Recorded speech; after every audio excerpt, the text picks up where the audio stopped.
전체적으로 고려해 봤을 때 지금 현재는 이재명의 선고 후에 윤석열 대통령에 대한 탄핵 심판을 마무리할 것으로 저는 보고 있습니다. 반갑습니다. 보수의 품격을 담은 정치 해석 김영윤 TV입니다. 헌법재판소가 윤석열 대통령 탄핵 심판의 마지막 변론을 곧 시작합니다. 10시부터 시작할 예정인데요. 8차입니다. 5차부터 분위기가 바뀌기 시작했고요. 추가 기일 지정 여부는 고심을 하고 있는 것으로 전해지고 있습니다. 법조계에서는 이렇게 이야기를 하죠. 헌재가 이르면 다음 주에 변론을 마무리하고 2월 말 또는 3월 초에 선고를 내릴 가능성이 크다라고 전망하고 있습니다. 빠르게 진행하는 것이 맞을까 아니면 더 늦추는 게 맞을까? 그러니까 180일을 꽉꽉 채우는 것이 맞을까? 많은 수싸움이 일고 있는 것 같은데요.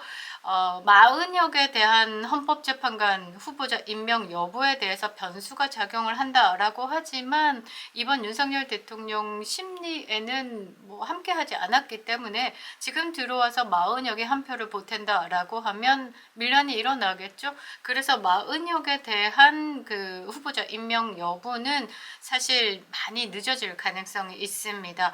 8차 곧 10시부터 진행되는데요. 오늘은 어떤 한판 뒤집기가 있을까요? 사실 조금 많이 걱정도 되지만 사실 기대도 됩니다. 운명의 카운트다운이 시작되었죠. 2월 말 3월 초 이 선고가 맞을까? 챗GPT에도 물어봤는데요. 영상 시작하겠습니다. 구독과 좋아요 버튼 꼭 눌러주시고요. 아직도 김영윤 TV를 구독하지 않으신 분들은 구독과 알림 설정 부탁드리겠습니다. 큰 힘이 되고 있습니다. 자, 오늘 13일 변론에서 나온 증인들에 대해서 조금 지켜볼 만하고요. 또 추가 기일에 대해서는 아직 미정이지만 이 부분에 대해서 추가가 될지, 그러니까 윤석열 대통령 측에서 신청한 증인에 대해서 받아들일지에 대한 변수가 남았고요. 일단은 8차로 끝낸다라고 했지만 아직 그것에 대해서는 확정적이지 않다. 1, 2회가 추가되더라도 3월 중에는 선고를 때리겠다라는 처음과 같이 이제와 항상 영원히 같은 그런 헌재다라는 겁니다. 박근혜 전 대통령의 변론 종결 후에 11일 만에 선고를 했죠. 그 다음에 노무현 전 대통령도 이제 2주 14일이 소요가 됐습니다.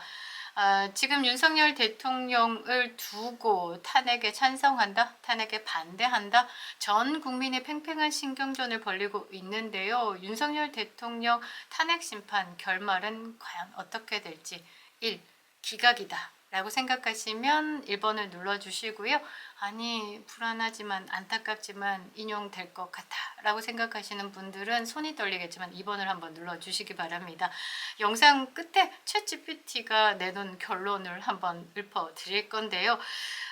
자, 8차 변론에는 조태용 국가정보원장이 10시 반에 나오십니다. 그리고 김봉식 전 서울경찰청장이 오후 2시에 나오시고요. 조정현 수방사 1경비 단장이 오후 4시에 증언대에 오르기로 지금 계획되어 있습니다. 이 문형배가 초시계를 재가면서 이 증인들에 대해서 증언을 다투고 있기 때문에 아마 이 시간을 크게 벗어나지는 않을 것으로 보이는데요. 이 조태용 국가정보원장에게는 계엄을 선포할 만한 안보 위기 정황을 물을 것 같고요. 부정선거 의혹에 대해서 그 실체에 대한 생각이 어떠냐에 대해서 집중적으로 신문할 것으로 보입니다. 그러니까 윤석열 대통령 측에서는 국정원에서 받은 자료, 그러니까 선관위의 5%를 감사한 결과 상당히 취약한 점, 그리고 해킹의 흔적이 있었다라는 점, 그리고 유령 투표자가 투표를 했는데 진짜 한 표로 계산되더라. 그래서 매우 취약한 점, 그래서 국가적인 차원에서 헌법이 보장한 독립기관이지만 뭔가의 감사가 필요해 보였다. 이런 부분에 대해서 끌어내야 되는 부분. 국회 측에서는 중앙선관위 절대 없었다라는데 왜 부정선거 음모론에 얹어 타서 이 비상계엄에 대해서 정당성을 확보하려고 하느냐라는 반대 신문을 하겠죠. 일단은 조태용 국가정보원장에게는 이런 식으로 이야기를 할 것 같습니다. 지금 이 헌재에서 다투는 게 두 가지잖아요. 이 비상계엄을 한 목적에서 국헌문란에 해당하느냐, 그 다음에 폭동을 일으켰느냐. 근데 이 부분에 대해서 지금 많이 부서진 상황에서 국헌문란에 포인트를 두고 있는 거죠. 그런 부분에 대해서 벗어나기 위해서는 아마 조태용 국가정보원장에게 집중적으로 이 부정선거 의혹에 대한 실체 파악을 위해서 비상계엄은 정당한 부분이었다라는 것을 밝히기 위해서 노력할 것 같습니다. 그리고 계엄 선포 사전 인지 여부, 그리고 홍장원 전 국정원 1차장으로부터 정치인 체포 지시 보고를 받았는지에 대해서도 아마 물을 것 같습니다. 근데 이게 이미 박살이 난 상황에서 마지막 8차는 마무리 짓는다라고 보시면 될 것 같습니다. 9회 말 투아웃 상황에서 마무리 승리로 돌리는 그런 느낌 정도로 저는 보고 있는데요. 그래서 이 조태용 국가정보원장 10시 반 이후에 폭발적으로 기사들이 쏟아질 것 같습니다. 이 부분 지켜보도록 하고요. 그 다음에 김봉식 전 서울경찰청장이 오후 2시에 나오죠. 이 김봉식 전 서울경찰청장을 대상으로는 계엄 당시에 국회 출입을 차단한 거, 정치인 체포한 거 이런 혐의 등에 대해서 윗선의 지시사항 그리고 실행 과정 등에 대해서도 파악할 것으로 보입니다. 일단 5차에서 홍장원의 메모가 이제 거짓으로 빠그라지는 상황, 그 다음에 6차에서 이 707 특임단장의 김현태죠. 이게 지시가 국회의원 끌어내라 이 두 가지의 단어는 결코 없었다라는 부분이 나온 상황. 그리고 이제 2월 12일차 성일종 의원이 곽종근 눈물 질질 국회의원 체포 지시 끌어내라 이 부분에 대해서는 상당한 오염이 있었다. 그러니까 공익제보자로 신청해주겠다. 너의 지금 모든 말들에 대해서 우리가 보호해주겠다. 받아 적어라. 이 부분에 대해서 그대로 방송하자라고 했던 김병주가 있었다. 그 옆에는 박선원이 있었다. 그리고 박범계까지도 있었다라는 말이 나오는 상황에서 이 김 청장에 대해서 출입 차단, 정치인 체포 등에서는 많이 무너진 상황이죠. 이 부분에 대해서 국회 측은 막으려는 상황일 거고, 지금 윤석열 대통령 변호인단에서는 아마 성일종 의원의 김현태 707 특임단장과 대화를 집중적으로 공략하면서 이 부분에 대해서 진실 파악을 해낼 것으로 보입니다. 자, 특히 재판부가 유일하게 직권으로 채택한 증인에 대해서 좀 지켜볼 만하죠. 조수연 수방사 1경비 단장입니다. 그러니까 이 조 단장이 윤석열 대통령의 혐의를 입증할 발언을 할 것이다 라고 판단을 해서 이 헌법재판부가 유일하게 직권으로 채택을 한 것으로 보이는데요.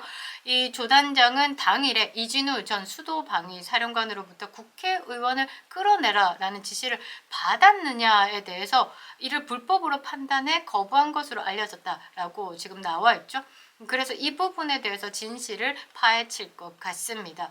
일단 앞서 변론들에 대해서 헌재는 아직 추가 일정을 잡지를 않고 있습니다. 그러니까 오늘이죠. 13일이 마지막 변론이 될 것 같은데요. 추가 기일에 대해서는 취재진들도 아직 전달받은 사항이 없다라고 밝혔으니까 헌재가 빠르게 다급하게 그리고 뭔가 쫓기듯 끝내버리겠다라는 것을 끝까지 고집하고 있는 것 같습니다. 천재현 헌재 공보관이요. 이번 주로 변론이 종결될 가능성이 있느냐라는 질문에는 모른다라고 답을 했고요. 추가로 기일이 잡힐 수 있는가에 대해서도 절차는 정해진 것이 아니라서 재판부에 따라 달라질 수 있다라고도 애매한 답을 해버렸습니다. 그러니까 헌재가 윤석열 대통령 측에서 증인 신청을 따로 채택을 하면 추가로 변론 기일이 열릴 가능성이 있다 정도로 해석을 할 수 있겠죠. 윤석열 대통령 측에서 10일에 강희구 대통령 비서실 1부속 실장 그리고 신용의 법무부 교정본부장 박경선 전 서울동부구치소장 등 3명을 증인으로 신청을 했는데요. 아직 이 부분에 대한 답은 없습니다. 그리고 헌재가 7차를 끝내고 재판관이 평일을 거쳐서 채택 여부를 결정하겠다라고 전한 만큼 이 이후에 아직 답이 나오지 않은 상황이기 때문에 두 가지겠죠. 오늘 13일로 끝내는 거 8차로 끝낼 거 아니면 조금 더 추가로 기회를 잡을 것. 아마 8차로 끝낼 수 있을까? 이만큼 국민들이 졸속으로 니네들이 탄핵 인용을 위해서 달리는 꼼수 많이 보이는데, 이재명하고 손잡고 헤헤 하고 있는 게 보이는데 감히 국민을 우롱해, 이런 지금 폭발적인 비난이 쏟아지고 있는 상황이기 때문에 이 부분에 대해서도 눈치를 보지 않을까 정도로 보고 있습니다. 국회와 윤석열 대통령 측이 신청한 한덕수 국무총리 그리고 이경민 국군 방첩사령관 직무대행에 대해서는 아직 증인 채택에 대해서 답이 없기 때문에 오늘 13일로 8차로 끝나지는 않을 것 같다라는 전망이 나오고 있지만, 변론이 길어지더라도 하루 정도 추가로 잡는 그 수준으로 그칠 것으로도 봅니다. 그러니까 이제 오늘 이번 주 중으로 마무리되는 것으로 관측을 하더라고요. 챗 GPT도 그렇습니다. 그러니까 출가 변론 없이 오늘 8차로 만일에 윤석열 대통령의 파면 여부에 대해서 종결한다라고 하면 2월 말이나 3월 초에 선고를 할 것으로 보이는데요.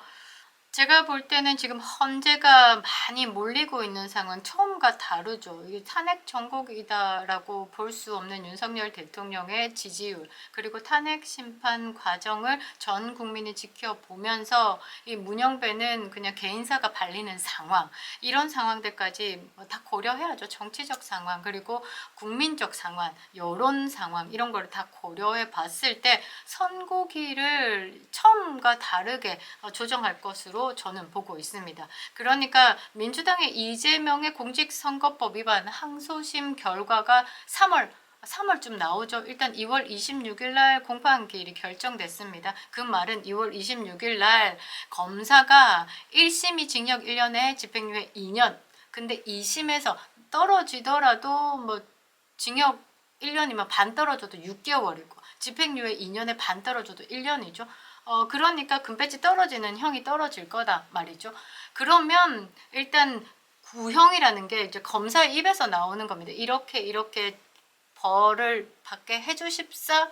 그러고 이제 판사님들은 한 달 좀 뒤에 이 부분에 대해서 선고를 때리는 거죠. 요까지가 한 3월 하순쯤으로 보니까 이재명 전이냐 이재명 후냐를 보는 건데, 지금 이제 국민적 상황, 정치적 상황, 여론적 상황 전체적으로 고려해 봤을 때 지금 헌재는 이재명의 선고 후에 윤석열 대통령에 대한 탄핵 심판을 마무리할 것으로 저는 보고 있습니다.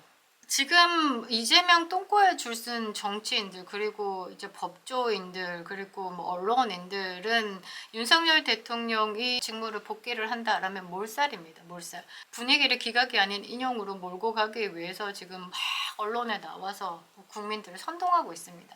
지난 8일이었죠. 주로 나오는 것이 JTBC 이런 곳입니다. JTBC의 이석연 전 법제처장이 나와가지고 헌재에서 전원일치로 윤석열 대통령에 대한 탄핵 인용이 있을 것이다 라고 전망을 했죠. 이에 발끈해가지고 많은 댓글이 달렸던데요. 아저씨 집으로 가, 뭐 이런 댓글도 있고요. 반대로 탄핵의 기각에 확신한다, 어쩔 거냐, 이런 댓글들도 수없이 달렸는데요. 지금 윤석열 대통령의 변호를 맡고 있는 석동현 변호사가 이석연 전 법제처장의 말에 한 방 날렸습니다. 지금 만장일치로 파면될 것이라는 주장에 대해서 나는 기각에 돈을 걸겠다 이러면서 페이스북에 글을 올렸는데요.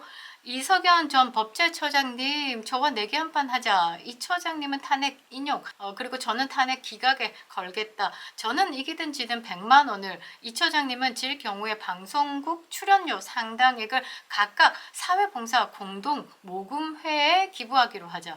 지금 윤석열 대통령 탄핵 인용에 대해서는 말이 쏙 들어갔습니다.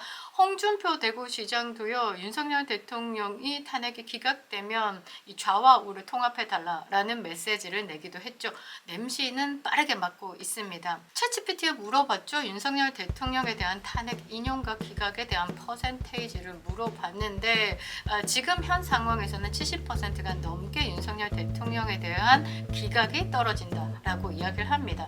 챗GPT가 모든 답에 대한 정답을 내놓지는 않지만요, 강력하게 믿고 싶은 답이긴 합니다.